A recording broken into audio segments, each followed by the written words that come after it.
Mayong Wednesday, November 2, 2022. So, man na ang mga holidays, balik na sa regular programming. O paspas po na mga adlaw, Wednesday na karon. So, we continue with our series, our lessons. Nata karon sa 2 Timothy. Natapos na nato ang unang Timoteo last Sunday. Kung naiskutan nato dito ang kabahin sa order sa church, sa ilang mga tumutuo, mga panagtigom. Si Timoteo, nabilin siya sa Episo. Ug ato makita, ato nasayran nga si Pablo at this time, he was in prison, na-priso siya. Magsugod na niya sa iyang imprisonment sa Roma. O a year after, kung AD 61, not 1961. Kung AD 61 gisulat ang 1 Timothy, the 2 Timothy was the next year after it, so mga AD 62. O excuse me, ato makita nga it did not get better for the situation for Paul kang Pablo. In fact, murag kamulo ang iyang trial ani, mura nakita gini nga tagilid siya ang iyang trial. Kabalogid siya nga moabot na ang end para kaniya. So mo to nagsulat siya kang Pablo, but he is in a very difficult situation kay basahon nimo ang 2 Timothy, ang balik-balik dinhi nga word is ashamed, kaulaw. Okay, encourage niya si si Timoteo, encourage niya Apostol Pablo si Timoteo nga dili magakaulaw, not to be ashamed.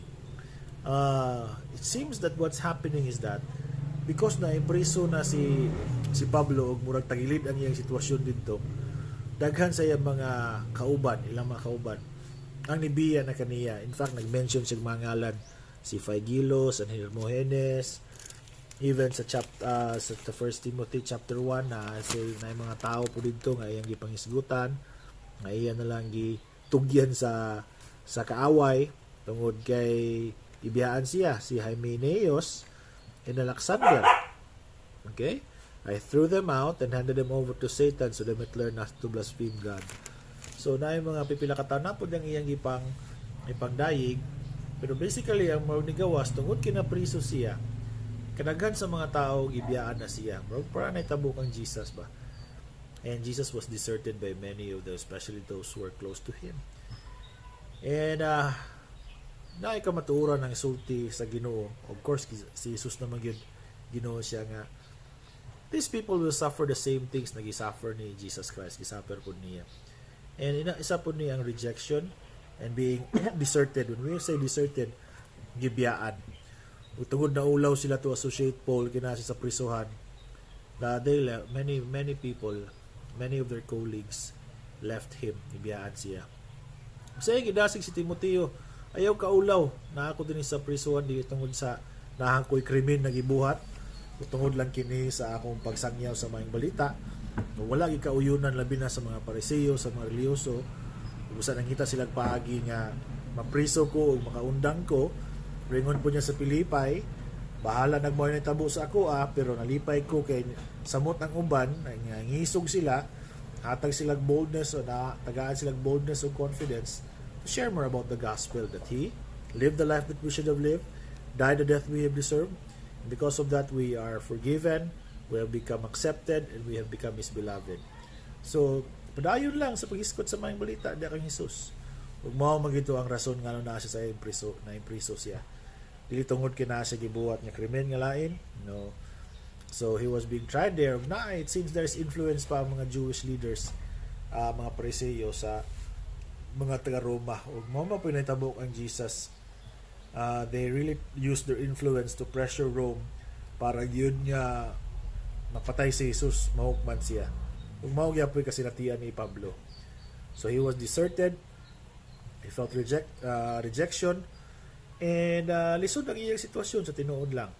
Ubusan nagsulat siya kang Timothy, very personal letter, encouraging Timothy not to be ashamed of unsay sitwasyon ni Pablo because it was all because of the gospel. Tungod man to sa gospel.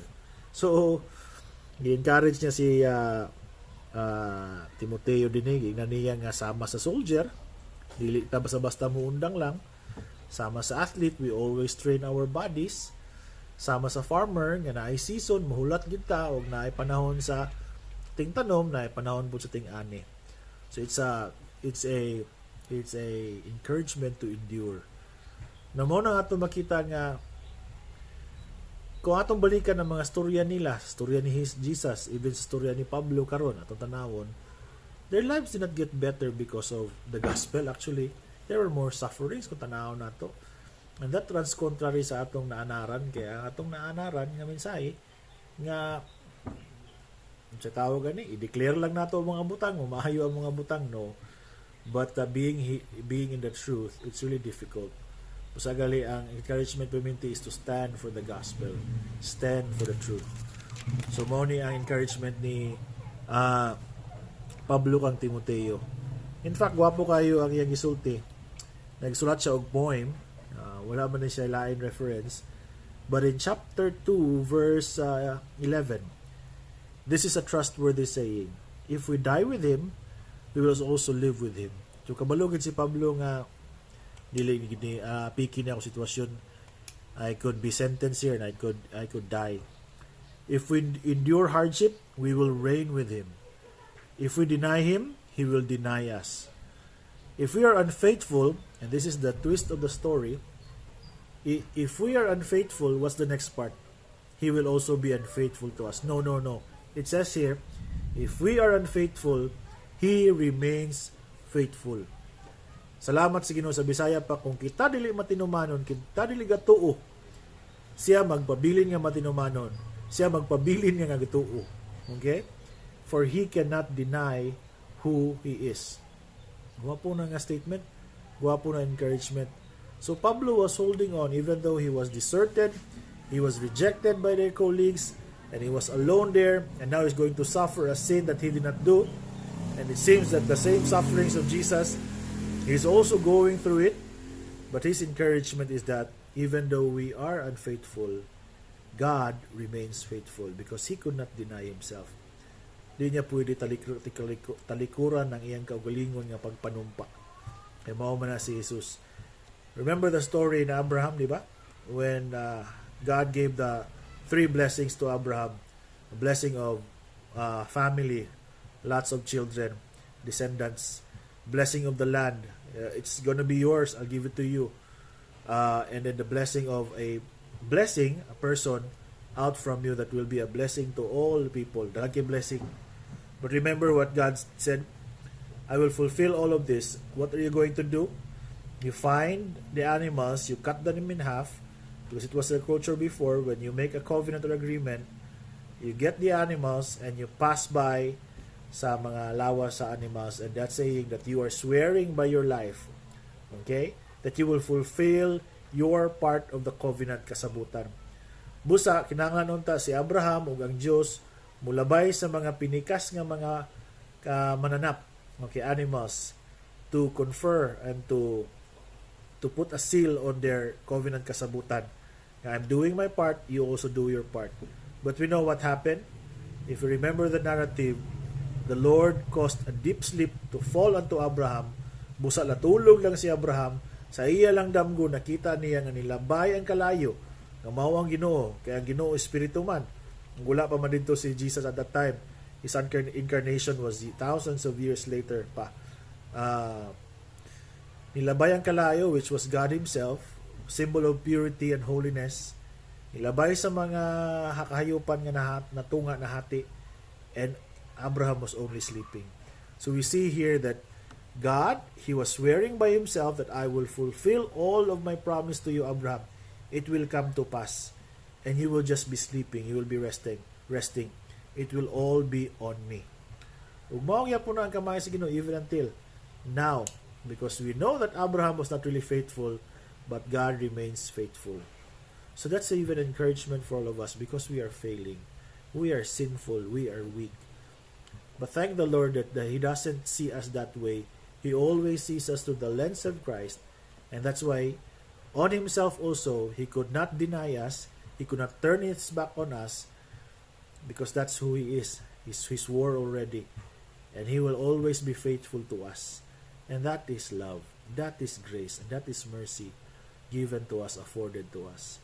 So muna, bisan pa man nga na sa difficult sitwasyon si Pablo, ato makita nga ang iyang hope na sa Ginoo. because God is always faithful. In these difficult times, in this time of evil, in this time of inflation, in this time of uncertainty, salamat nga na ang Ginoo. There are times that we want to find our way into this mess that we are in, but salamat sa Ginoo nga He remains faithful all the time to us. He promised to never leave us nor forsake us. I was listening to a message. The title was Glorious Ruins, and especially in the life of Job, God did not right away gave Job unsay iyang gikinahanglan, but what the Lord promised is that He was with Job until the end of his suffering, and the Lord see him through. Iubanan gid siya. And the God of Job is still the same God that we have right now. In fact, the Bible scholars would say that Job is the oldest of all the books, and that's why we see that from the very beginning, He is going to be with us. Sometimes He doesn't give us right away what we want, what we need, but He promises His presence. He will always be with us. And yes, that is enough. That is enough. So, mao nang istorya din kay Timothy, kabahin sa iya mga sufferings, kabahin sa pagbiya kaniya sa iyang mga kauban, encouraging Timothy not to be ashamed and to hold on to Christ because He is faithful even though we are faithless. So, hope everybody is doing fine this week, and blessings to all of us.